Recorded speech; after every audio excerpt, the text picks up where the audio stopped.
everyone, welcome to my channel. This is Enjoy the Bounty of Planning with Dr. Tonisha Taylor. So my goal with these videos is to talk about what it means to do planning and research planning, planning your budgets, your conference trips, your research and life plans as an academic. So there's lots of people that do bullet journal videos, and this is yet another one of those. But it's one that I think will be a really exciting journey to take because I'm going to talk a lot about doing a research journal and using a bullet journal as your format for that, whether you are a freshman in undergrad or you are a mid-career scholar like me who has a full research agenda, teaching and service commitments, as well as family commitments and things like that. So it's a new year, so let's go ahead and get started. This is my bullet journal for 2019. I went with the Lectrum 1917. This is, and I'm using these pens as kind of a way to help you see the difference. This is the B5 size. Most bullet journal users use the A5 size. I find that size to be a little bit small for me, so I use this larger size, which is sort of the composition book size. The layout that I'm going to be showing you, I decided to use these pens and pencils, and so I will put in the notes below which pens, if you want to use them, that I use for my layout. So let's go ahead and take a look at what we have. So I have yet to put in my table of contents. Since a new year, I just started with my bullet journal. So this year I decided to do something a little bit different. I decided to do a cover page for the year, which is kind of interesting because I actually don't usually stay in the same notebook all year. I've been bullet journaling now for the last 2 years. So this is gonna be the beginning of my 3rd year in my journals, and these are my journals so far.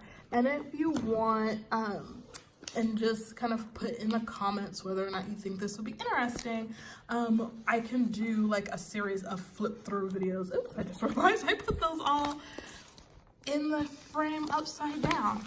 There they go.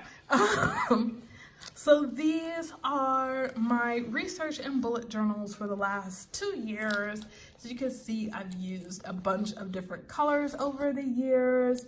I usually, the first year that I did bullet journaling, which these are also out of order, but in 2017, I used 4 books. In 2018, I used 3 books. So this is what that collection of books looks like. And like I said, if people are interested in it, then I can do a flip through of these, which is actually kind of interesting to see.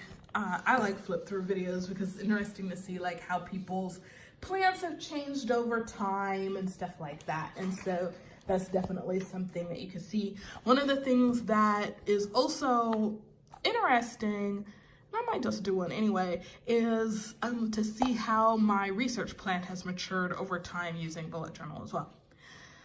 So one of the things that bullet journals, and I'll put a link in the description to the official bullet journal website, so you can see like how bullet journaling is done, because I'm not going to really talk about that in detail in this video, but I might do another video later on.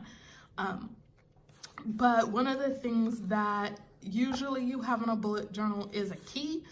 Like I said, I've been doing this for 2 years already. This is my 3rd year. I don't need a key anymore. I know what my symbols stand for in my bullet journal, which is another reason why I decided to go with the yay 2019 kind of black and gold theme, which a lot of people have been doing, and I really liked it. I had all these gold kind of square like confetti stickers that I needed to use, and then this sticker that says life is an adventure that I decided to use, so there you go. So this is the future log. For my future log, I do, because I'm not in one notebook the entire year, I am though usually in a notebook at least 4 months. And so for my future log, I go 8 months. This actually works. I find that my first journal of the year in January works great to do that 8-month future log, because it takes me all the way through the end of the spring term, which my university spring term ends in May, and it'll take me through my summer research plans and into the beginning of the school year. So I really can plan my future and have an idea of where I'm going. So my second journal, which I'll probably end up in around here in April, although we'll see, I might be able to last till May. I did last year. Then when I start here, my future log actually starts in whatever that month is. So if it starts in April, then the future log will go from April to whatever the next 8 months is. If it starts in May, then it'll do the same thing. And so I really like to do it this way. So I do, because I also still use a digital calendar where I have everything like that I need on that calendar. So I like to do the future log as a calendar layout so that it kind of matches visually what else I'm already using. I also love the idea of having a super creative bullet journal with lots of doodles. If you were looking for like doodles and drawing help for your bullet journal, those kind of creative things, I will link you to some really great people who do that. I cannot draw, so you're gonna get lots of stickers because I like it to be colorful and I like it to be creative, but I can't draw, so stickers it is. Now I do go ahead, because I keep an electronic calendar, and on my electronic calendar I color code things. I do use that same color coding system on my future log. Funny enough, I don't use it necessarily in the rest of my my pages, which you'll see in a moment. This is one of the things that I think is crazy important for researchers. So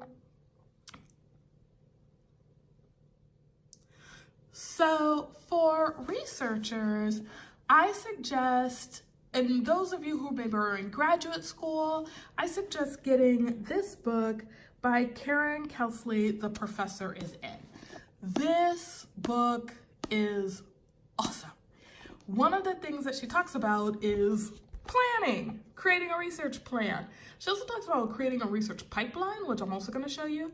So she talks about creating a 5-year plan, and having that 5-year plan include things that are regularly going to come up. So my area of research is narrowly African American rhetoric. Generally, it's communication and digital humanities. And so there are a few conferences and events that I know I go to every year, and they happen the same time every year. So like the National Communication Association meets every year in November. I actually went back, funny enough, and looked at some of the my older calendars. And not only does NCA happen every year in November, it happens almost the same dates every year in November. So it's very predictable. You know when it's going to happen. So what Dr. Kelsey suggests is that when you put together your 5-year plan, put together your plan based on conferences and events that you know are going to happen every year, and what their submission date is, and then plan how you're going to produce your work based on the submission dates. So if you go with the idea that a lot of scholars go with, that I'm going to submit a conference paper and then I'm going to make the edits to that conference paper, and then I'm going to submit that conference paper for publication. If that's your sort of theme of how you're going to work, then you know that you need to, and you're in communication, for example, the conference is in November. Papers for that conference are typically due in March, which means if you're going to write a paper for that conference, your paper needs to be done by ideally February so that you have time to edit and submit in March. And then you're gonna find out if the paper makes like June or July, and then you're gonna go to the conference and present it in November. Then if you turn it around for publication, you're probably not gonna get it published till April. So that's actually why a lot of people aren't using that format for determining publication anymore. But it's also why a lot of people are continuing to do that for the way that they decide what they're gonna publish. Now, I like using that for using Westerns as my ideas. So I go to the Western States Communication Association conference. That conference is in February. Their papers are due in September. You find out in December if it made, and then you go to the conference in February. So really it's a shorter window. So you'll find out for Westerns 2020, papers will be due in September. You'll present them in February. If you're going to submit them for publication, you're going to probably submit them in March and April, and then they would come out in publication ideally in the summer issue of June and July if you're really uber fortunate. I have not yet been that fortunate, but if you are, then that's what you're looking at. The nice thing about doing a 5-year plan like this is ideally what you want to do is you want to put in all the things that you already know. So you're going to put in school dates that you already know, conference dates that you already know, the submission deadlines that you already know, and then be able to plan your research around that. So one of the things that's missing from here that I still haven't put in is actually what my research work plan is going to be for producing the content that I'm going to submit to these conferences. And the reason why you're not seeing that on here yet is because I'm actually in the middle of finishing up some big projects, and I haven't started the new projects yet for 2019, and I'm still working on what that's going to look like, and you guys are actually going to get to see a video of me working that out. So that'll be the next video actually. So along in conjunction with the 5-year plan is a research pipeline, and again this is from Dr. Kelsey, and I just mapped it out in a bullet journal spread. So a spread for bullet journal is when you have the 2 pages that open and lay flat. That's a spread. So I listed for the research pipeline, I'm still going to be working on my lettering, so you're going to see that. But I have my projects that I'm listed out here of the books, the articles, and the conference papers. And then what I like about what Kelsey does, and I don't know if you can see that, I'm gonna try and bring that a little bit closer.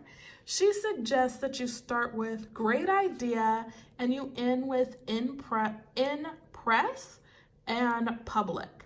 So this might be, maybe it's public if it's a conference paper, it's in press if it's a book or a journal article or what have you. So you start with, I have a great idea, then you draft your proposal, then your proposal is under review. So this might be under review with like your professor if you're a student. It might be under review with colleagues. Maybe you have, I know I do, I have a couple of colleagues that I share my work with that I have tell me, give me some feedback on whether or not this is an idea that should go forward in a publication. Once you get that feedback back, then after that, you're gonna do your data collection, then your data analysis, then you're gonna do your manuscript draft. You're almost ready is gonna be where you share it again out with your colleague, maybe you share it with your professor, other readers to get some feedback. Then the manuscript is under review. This is when you've submitted it. This might be when you've submitted it for grade. If you're an undergrad or a graduate student, if you are a early career professional or a mid-career professional, we know this is the point when we've submitted it to the journal or the book editor to be edited. And then In revision, this is when you get it back and you make any revisions. And then revise and resubmit, because there's always revise and resubmit. And then in precedent publication. So you can see I have a couple of things that are far along. What I like about this and what Dr. Kelsey suggests is that a lot of us have things that might have been great ideas and they get stalled out in the great idea or the draft proposal. And having a pipeline like this lets you see kind of where your work is, especially if you're thinking to yourself, my God, it's, the whole summer has gone by and I just don't feel like I've done anything. If you're keeping a log like this of your research pipeline, you can really see like, okay, I actually had a bunch of projects and I got a lot of work done, right? Or you have a bunch of projects. If you've got 7 or 8 projects and all of them are in the great ideas stage, then you know you're not really getting where you need to be. Whereas if you have 7 projects and they're all between kind of great idea and data collection, that tells you a lot. And so, this is a great layout for those of us who, if you're an undergrad, and I know where I went to undergrad, I had to write a 10 to 20 page research paper for every course, regardless of subject. Having a research pipeline like this would have been phenomenal for me to be able to say where I am in my paper writing process, and then also so that I could have a log at the end of the year of how many papers did I really write, and I probably wrote a bunch. I actually might redo this and I might do another short video of this, laying out a research pipeline, because I'm actually going to teach my students how to do this this spring when I teach senior capstone. So I'll do another video for this, making some small tweaks to this sort of area on how to do this for undergraduate and graduate students. Okay, so the next spread that I have is the writing project spread. My writing goal is to get 90 minutes of writing done on non-teaching days and 30 minutes of writing done on teaching days. I use this spread to keep track of all of my projects and then where those projects are. All of these projects that are on the writing projects page are also on the research pipeline page, so that I can keep track of kind of this research pipeline is about where they are from beginning to end. This project spread is about keeping track of the actual parts of the project. What are the parts that need to be done? Who's doing them? And how complete are they? This is also a goals breakdown, which allows me to then put those sort of smaller goals on the monthly and weekly spread. So this is important to be able to do. If you are in school as a student, you can use your syllabus the way the assignment is broken down. Use that as your pieces of the paper.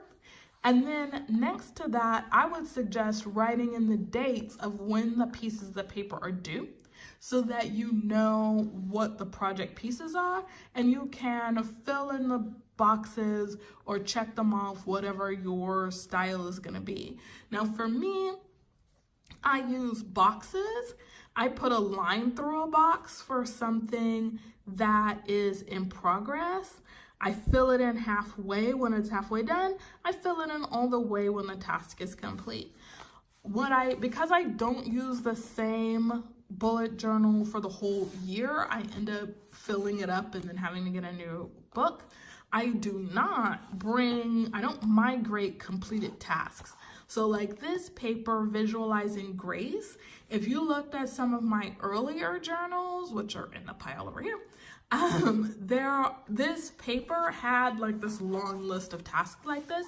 I've completed them all. So now we're actually at toward the end of this project, which actually, as you can see here, the Visualizing Grace on the pipeline is in the almost ready stage.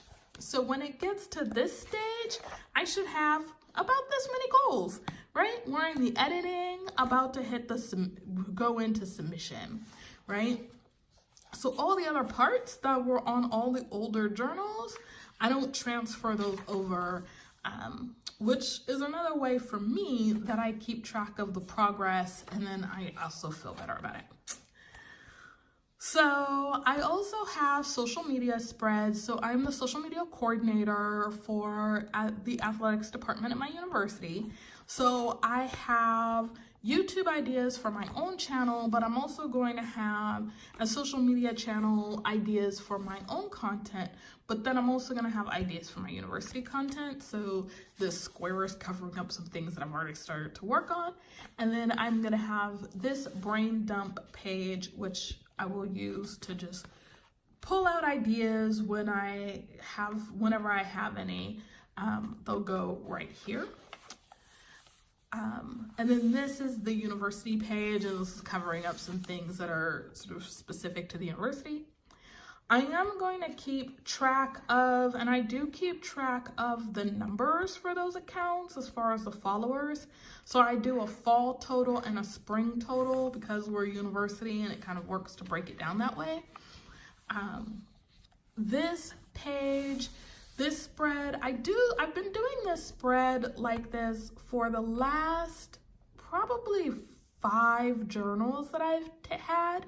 And what I do is at the end, I go back and I kind of look at what were my favorite moments in the year or in the time that journal, in the 3 or 4 months of that journal. And then I print out the pictures and I write in some different memories and things around that.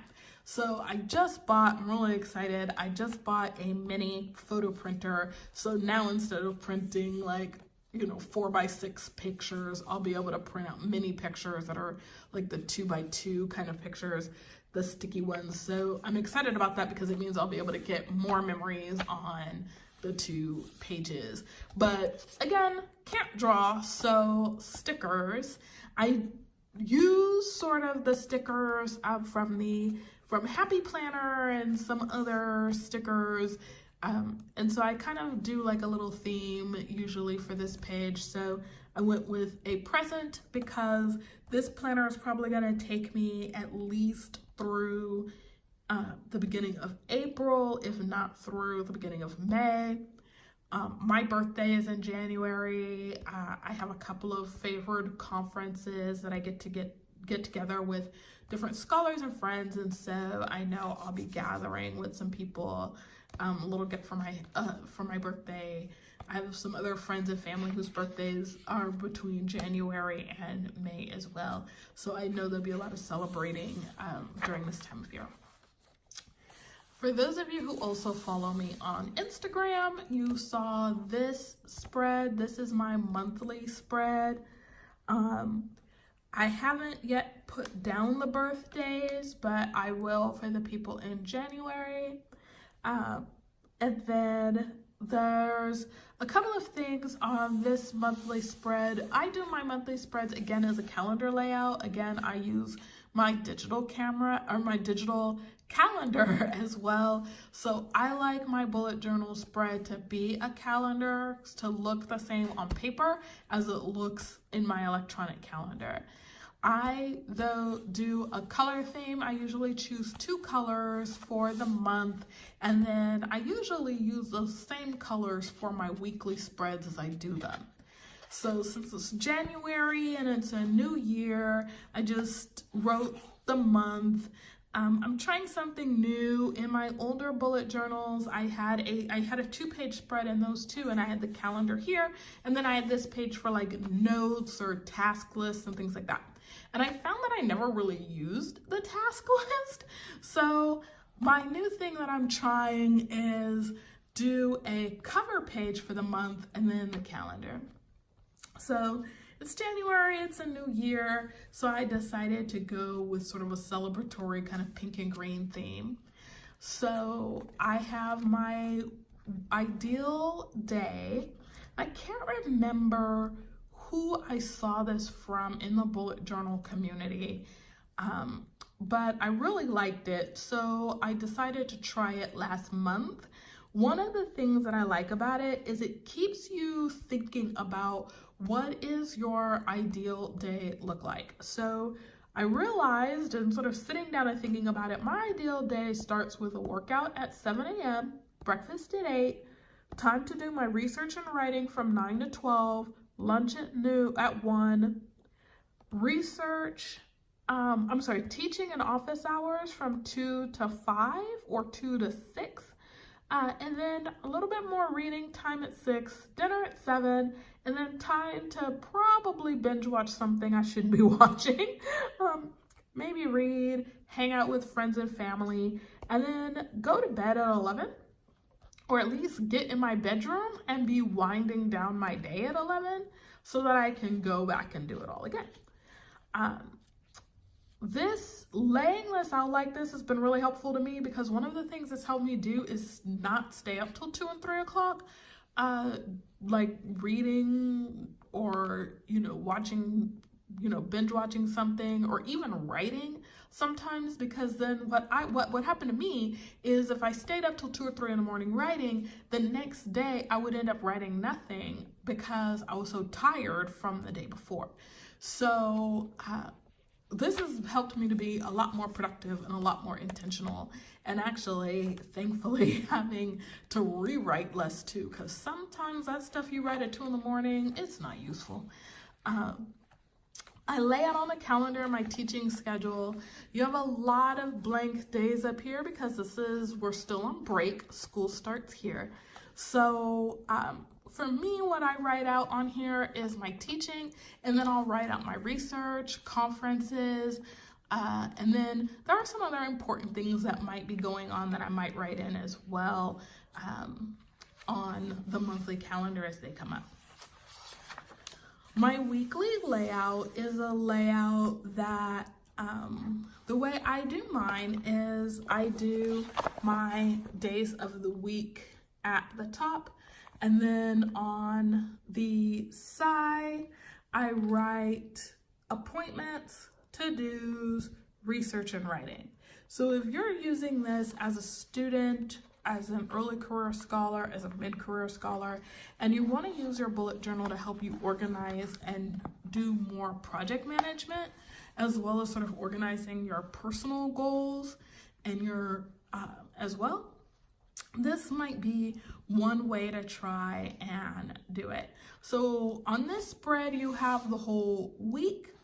I like my paper bullet journal, paper planner to look the way my electronic calendar looks. And my electronic calendar looks like this. You've got the day in a column, and then you actually have your times or your rows going across, right? Because I don't really need times on here, I really need more like sort of concepts, right? So like, what are all the appointments? What are all the things that are happening on that day? What are the things that I need to get done as far as to-dos for projects? And then what is the research? So I want to think about what are the things that need to get done. So this week is the first week of January. I try to keep my research plans to a minimum because I'm wrapping up my break. So my goal is I kind of look at, okay, what's like the one project that I want to get a little bit done on, and kind of carry that through the week and see what we can accomplish, and then get prepared for the next week where I will go full-fledged on the writing. So you can see I had some personal things I wanted to get done. Not a whole lot of appointments, a few events that needed to happen, a lot of planning for this week so that I could get prepared for the upcoming spring term. Now, I use this space down here, I keep open to be able to make notes or, jot down any thoughts or what have you. And in different times, this is more or less full. And then on the right hand, on the far right hand side of the spread is where I do my habit tracking. So I want to make sure that one of my goals is to make sure that I get 10,000 steps a day. So what I do is I write just your day, your Monday, Tuesday, Wednesday, so forth. And then a little, I told y'all I can't draw, a little stick figure. This is my little person walking. And then each person, I have 9 people. And then the day, that's 1,000 steps per little stick figure. And then 1,000 steps for the day. And then I just shade it in, using one of the 2 colors that are the theme colors for that week. To help me accomplish more of my physical activity goals, I am going to get myself a treadmill, which I'm very excited about, so that I can help accomplish more of my tasks. The next thing I have are my healthy life goals. So one of my goals is to make sure that I am working out by 7 a.m., which that's gonna help with. That I'm taking my vitamins every day, that I have breakfast, I have healthy lunch, healthy dinner, healthy snacks. I drink my 60 to 74 ounces of water. I'm working out at least 30 minutes a day, and I'm in bed no later than 11:30. So we can see, and I shade in as I accomplish those tasks. This is kind of a lighter color, plus it's actually starting to have some light shift. You can see that some days I made it, some days I didn't. It's helpful to me to be able to see this every week so that I know kind of what's going on. I used to do my habit trackers on a monthly calendar, and then I found that that wasn't particularly useful for me. What's more useful for me is to see it every week and to deal with it every day as I'm dealing with the rest of my calendar. Then on the other side, I leave the rest of the column for follow-ups. And so this is where I write the things that maybe I thought about this week, but I don't necessarily need to do this week. But they do need to get done, and they probably need to get done by the end of the next week. And so I write those here. And then I do my daily spreads. I don't do them in advance, so I do end up sometimes with a blank page, and what I'll usually use that blank page for later is reading notes. So I'll write along the top of the page, I'll write the citation for whatever I'm reading, and then I'll have my reading notes, kind of my brain dump of what I thought about while I was reading something on that full page. Or I'll do my dailies look like this now. So I have my day, the date, and then whatever things I needed to accomplish that day, whatever tasks, notes, thoughts. Sometimes I do journal, which is why there's sometimes blank space, because I might journal. On these 2 days I just didn't. I just did more tasks related to preparing for research and things like that. So that is essentially how I'm laying out my bullet journal right now. As we go through, you'll see my next video, I'll do a layout for the week, and then I'll also talk about, because next week I'll be doing more research, so I'll talk more about how to use your research pipeline and your research pipeline and your writing project spread to help you figure out what your sort of weekly and daily goals could be in the way that you set up your research plan. So if you like this video, go ahead and hit that thumbs up. Also subscribe, because there'll be more videos in the future. Lots more tips and helpful information as well. So thank you and enjoy the bounty.